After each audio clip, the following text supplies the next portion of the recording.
Finally, we have an audio representation of the phrase, size does not matter. It's not about how mini it is, it's how you hear it. Wait, that's not how it goes.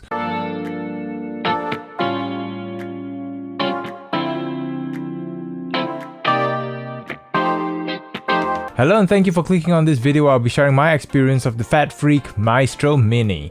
Thank you for those who participated in the voting poll, and this IM came out on top over the variations and the U12T. So let's see if the name suggests what you'll be getting, or could we be getting something more. Before we begin, if you've been enjoying my content so far, please do consider hitting that like and subscribe button. That'll help me a lot and I truly appreciate your support. With that out of the way, let's talk about accessories. If you haven't already seen my video on the Maestro SE, I'll leave a link in the description down below, but you're getting essentially the same accessories as the SE, except for the upgrade cable, of course.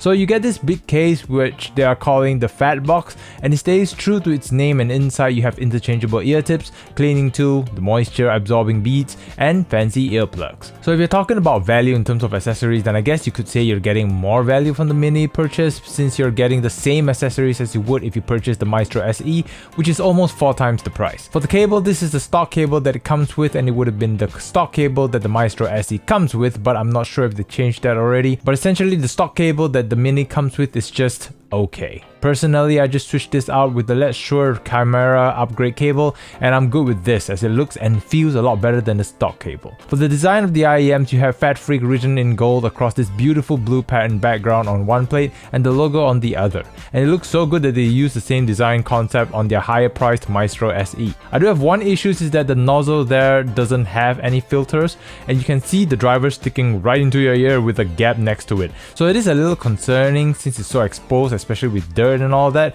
so you might want to treat this IEM with extra care so nothing goes into that gap. For fit and comfort, it's a relatively small IEM and they have some contours on the shell as well, so they are quite comfortable to wear. However, I do have to depend a little bit on the ear tips and cable to get the IEMs to stay inside my ears, but once it's all secure, I can wear them for hours no problem. I find the CP100 ear tips on the large seems to fit the best for my ears, and they give me the best seal, so I'll be talking about the sound based on the ear tip and also on the 4.4 termination. Okay, the bass. Context matters. Story time. When the graph first came out, I have to be honest, I was as hyped as a crackhead on cocaine. So far, the deepest rumble I've ever heard or felt on an IEM before the Maestro SE was from the ICO OH10 or the Moondrop variations. So the possibility that I could get something that is even deeper than the variations, all the cats in the world could never triumph my curiosity for the Maestro Mini's sub bass at the time.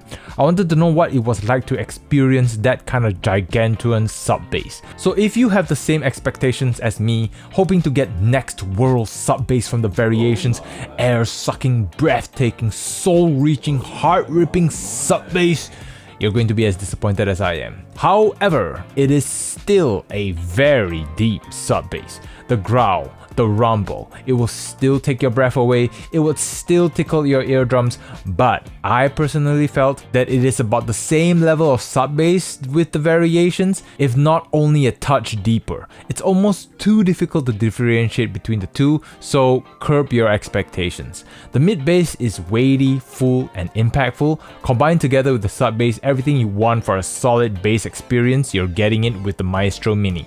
However, if overwhelming bass isn't something you want in your sound presentation, you might want to run away from the Maestro series because they will pound your head off, in a good way, at least for bass heads. For the mid-range, so the trick to their tuning to cope with all that bass is to bring the mid-range much more forward, so it will stand at least toe-to-toe with all that bass, which is good as typically a sound presentation with this much bass will envelop everything else, but not for the Maestro Mini. You still hear the vocal presence, although with all that bass accompaniment, it does take away the focus from the vocals a little bit, but it does make for a very engaging and lively sound presentation that just makes you dance to the music. For the treble is smooth, which is great for treble sensitive people, but it does have its compromise, especially with something that has this much bass.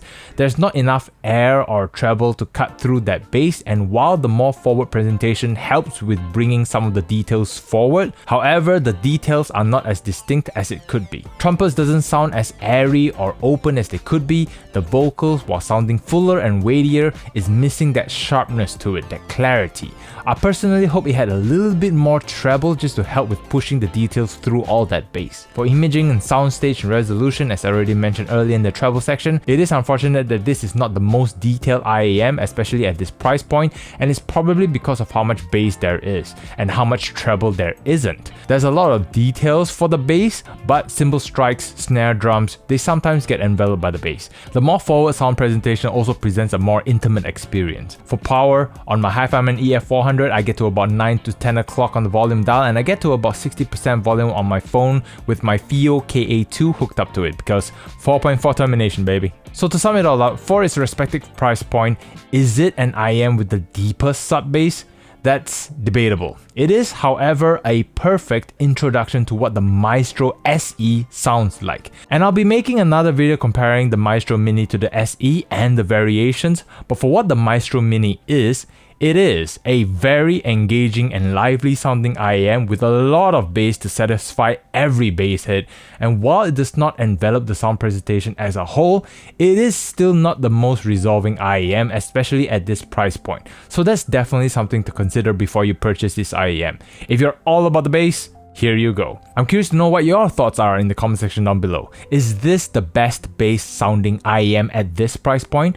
Or do you prefer the variations? Thank you all very much for watching, and until the next experience, take care and happy listening.